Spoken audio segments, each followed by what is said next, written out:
அது வந்து மூணா பிரிப்பாங்க, கேவலம், சகலம், சுத்தம். அது மாதிரி காரியவத்தை வந்து ஐந்தா பிரியும்.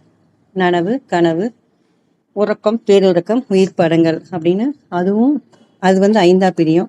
இப்போ காரண அவத்தை அப்படின்னா நம்ம முதல்ல வந்து கேவல நிலையில இருந்தோம், அடுத்த சகல நிலைக்கு இப்போ வந்திருக்கோம், அடுத்த சுத்த நிலைக்கு போறோம். அதான் மூணு, அதுதான் காரணம். அதனால காரண அவத்தை. இதுக்கு வந்து சித்தியார்ல வந்து 227வது பாட்டு சுபக்கம், சித்தியார் சுபக்கத்துல 227. அதுல வந்து அப்படியே அருணதிசாச்சாரியார் வந்து நமக்கு இருக்கிற மூணு அவத்தை நிலை வேறுபாட சொல்லிடுறாரு. கேவலம், சகலம், சுத்தம் என்று மூன்று அவத்தை ஆன்மா மேவுவன். இந்த மூணு அவத்தையும் ஆன்மா வந்து பொருந்திடும். அதுல வந்து கேவலம்ங்கிறது தன்னுண்மை. அதுக்கப்புறம் மெய்ப்பொறிகள் எல்லாம் காவலன் கொடுத்த போது சகலனாம். இங்க காவலன்கிறது சுவாமி. அப்போ மெய்ப்பொறி எல்லாம் கொடுக்கும்போது நமக்கு பேர் வந்து சகலம், சகலன், சகலர். அதுக்கப்புறம் மலங்கள் எல்லாம் ஓவின போதுனா மலங்கள் மும்மலங்களும் நம்மளை விட்டு போகும்போது சுத்தம் உடையன் நம்ம. அதுக்கப்புறம் உற்பவம் துடைத்தே அப்படிங்கிறது சித்தியார் 227வது பாட்டு. இப்ப நம்ம பார்த்தோம்ல, அப்ப காரணவத்தை மூணா பிரியுதுன்னு. கேவல அவத்தை, சகல அவத்தை, சுத்த அவத்தை. இது கேவல அவத்தைக்கு அது அடுத்த பாட்டு சித்தியார்ல 228வது பாட்டு. கேவல அவத்தையில நாம எப்படி இருப்போம்? அவத்தை அப்படிங்கிறது நம்மளுடைய கேவல நிலையில நம்ம எப்படி இருப்போம் அப்படின்னா, அறிவு இளன், அறிவு இருக்காது, அமூர்த்தன், நித்தன், அராகாதி குணங்களோடும் செறிவு இளன், கலாதியோடும் சேர்வு இளன், செயல்கள் இல்லான், குறி இளன், கர்த்தாளன், போகத்தில் கொள்கை இல்லான், பிரிவு இளன், மலத்தினோடும் வியாபி, கேவலத்தில் ஆன்மா. கேவலத்துல ஆன்மா எப்படி இருக்கும் அப்படின்னா, அதாவது நமக்கு தெரியும் கேவல நிலைனா நம்மளுடைய உயிர் வந்து முதல் பிறப்புக்கு உட்படுறதுக்கு முந்தைய நிலை, அதுதான் கேவலம். இந்த கேவல நிலையில உயிருக்கு வந்து உடம்பு கிடையாது, அறிவீச்சு செயல் கிடையாது.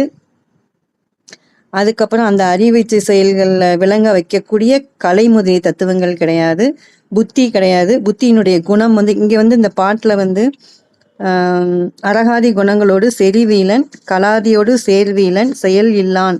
கலாதியோடு அப்படிங்கிறது இங்க வந்து கலை முதலிய தத்துவங்கள் இல்லை. அப்புறம் புத்திக்கு வந்து குணம் இருக்கான். புத்தியினுடைய குணம் வந்து எதெல்லாம்னா தர்மம், ஞானம், வைராக்கியம், ஐஸ்வர்யம், அதர்மம், அஞ்ஞானம், அவைராக்கியம், ஐஸ்வர்யம் ஆகிய 8ம் நம்மகிட்ட கிடையாது. மனம் முதலிய கருவி கிடையாது, அதனால வினை ஈட்டுறது கிடையாது.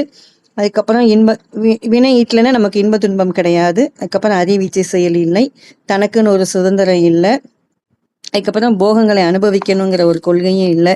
அதனால சரீரமே இல்லை, அதனால ஏகதேச அறிவும் இல்லை, எதுவுமே இல்லை. அப்போ நம்ம எப்படி இருப்போம்னா மாயையும் கிடையாது, கண்மமும் கிடையாது, வினையும் செய்யறதில்ல, மாயையும் கிடையாது. அதனால ஆணவ மலத்தோடு மட்டும் அத்துவிதமா நம்ம கூடியிருக்கிற நிலை. சுருங்க சொன்னா ஆணவ மலத்தை தவிர வேற எத்தனோடையும் உயிருக்கு தொடர்பு இல்லாத நிலை. இந்த நிலை தான் கேவல நிலைன்னு பேரு. இதுல வந்து நம்ம வந்து எப்படி இருப்போம்? அறியாமையில மூழ்கி கிடப்போம். இப்ப இருள்ல இருக்கிறவன் வந்து எவ்வளவுதான் விழிச்சு பார்த்தாலும் இருள் தான் தோன்றும். அது போல நம்ம ஆணவ இருள்ல அழுந்தி இருக்கிறோம். அதை விட்டு நம்ம எப்படி வெளியில வர்றது அப்படிங்கிற ஒரு வழி கூட தெரியாம நிக்கிற ஒரு ஒரு ஒரு பரிதாபமான ஒரு தனிமையான நிலை, அதுதான் இருள் நிலை. இந்த நிலைக்கு வந்து இருள் நிலைன்னு சொல்லலாம். அதுக்கப்புறம் கேவல நிலை எப்படி வேணாலும் சொல்லலாம். இதுதான் வந்து கேவல அவத்தை. அடுத்து சகல அவத்தை அப்படின்னா இதுக்கு சித்தியார்ல வந்து 229வது பாட்டு. அது நமக்கு அப்படி படிக்கும் போதே வந்து அப்படியே பொருள் புரிஞ்சிருது. இப்போ சகல அவத்தையில அந்த திருப்பாட்டு எப்படி ஆரம்பிக்குதுன்னா, உருவினை கொண்டு உருவம் வந்துடுது. போக போக்கியத்து உண்ணல் செப்பல் வரிசையல் மருவி சத்தமாதியாம் இடையம் தன்னில் புரிவதும் செய்து இங்கு எல்லா யோனியும் புக்கு உழன்று திரிதரும் சகலமான அவத்தையில் சீவன் சென்றே. இதுக்கு பொருள் என்னன்னா, ஆணவ மலத்தோட எப்படி இருந்தோம் நம்ம, அறிவிச்சு செயல் எல்லாமே இல்லாம அறியாமை வடிவமா சடம் போல இருந்தோம். அப்ப சாமி என்ன செய்யறாரு, நம்ம மேல கருணை கொள்றாரு.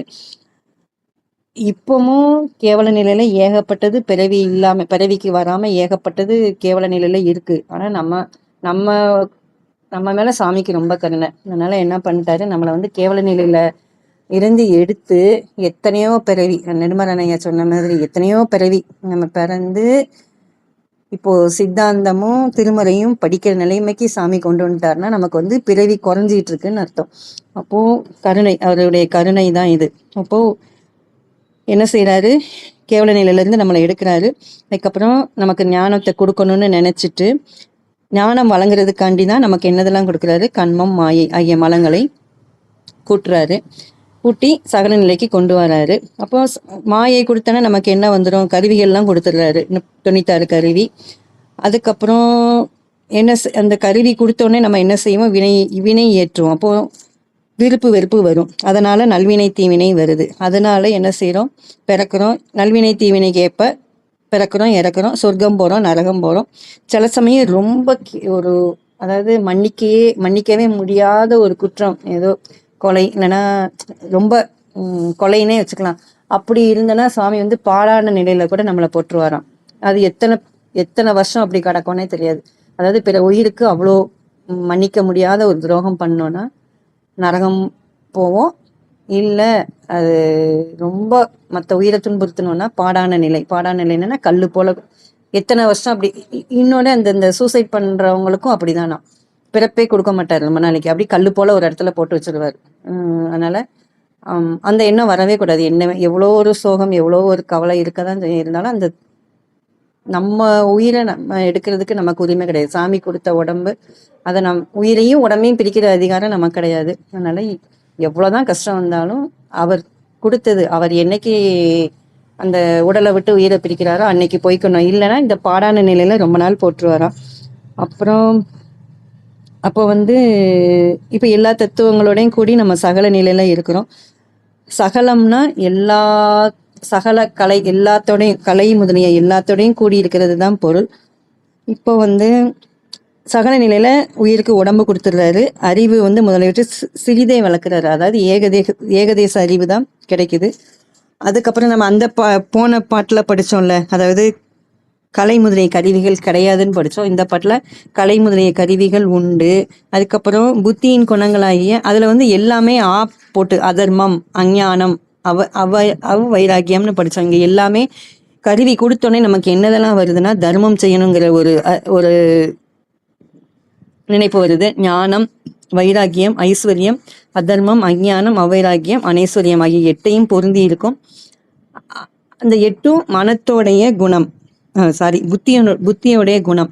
இந்த 8ம் நமக்கு வந்து சாமி பொருத்திட்டு வர சகல நிலையில. அதுக்கப்புறம் மனமுதலிய கருவிகள் உண்டு. அதுக்கப்புறம் அதனால நம்ம என்ன செய்யறோம், வினையை ஈற்றோம். அதன் விளைவாக இன்ப துன்பம் உண்டு.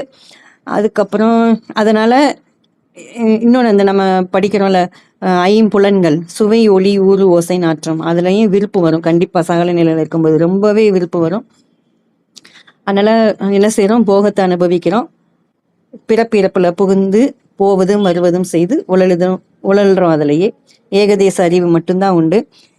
இதுதான் வந்து நமக்கு இருக்கிற சகல அவத்தை, சகல நிலை, அவத்தை நிலை வேறுபாடு.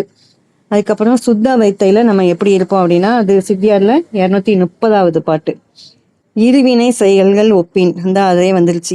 அதாவது ரெண்டு வினையும், நல்வினை தீவினையும் இருவினை ஒப்பு. அப்ப இருவினை செயல்கள் ஒப்பின் ஈசன் தன் சக்தி தோய குரு அருள் பெற்று ஞான யோகத்தை குறுகி முன்னை திரிமல மறுத்து பண்டைய சிற்றறிவு ஒளிந்து ஞானம் பெருகி நாயகன் தன் பாதம் பெறுவது சுத்தமாமே. இந்த பாட்டு அப்படியே வாசிக்கும் போதே நமக்கு பொருள் புரிஞ்சிருது. இப்போ சகல அவத்தையில வந்து உயிர்களுக்கு என்ன வருது, விருப்பு வெறுப்பு வருது. அதனால நல்வினை தீவினை செஞ்சு பிறப்பிறப்புல உழல்றோம். அப்படி பல பிறவிகளை இப்படி ஒரு அனுபவம் ஏற்பட்டுட்டே இருப்போம். நல்வினை செய்வோம், தீவினை செய்வோம், அதனால பிறப்பிறப்புக்கு வருவோம். அப்போ ஒரு காலகட்டத்துல விருப்பு வெறுப்பினால தான் செஞ்ச நல்வினை தீவினை மேல ஒரு என்ன வரும்னா ஒரு உவர்ப்பு வரும்.